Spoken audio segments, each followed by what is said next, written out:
Last year, Timberwolf Productions undertook a huge project. Each of the 28 students in the advanced class would work in some capacity on a feature-length film. Students began writing the script in August of 2017.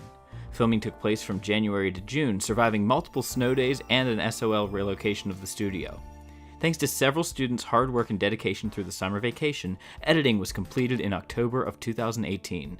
Now, Timberwolf Productions is proud to present Blackout, a 30-minute short film created over the course of an entire year by Trailside students.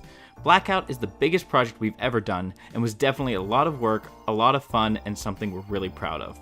Please tune in on Monday, April 25th at noon to watch the premiere of our wacky, goofy film.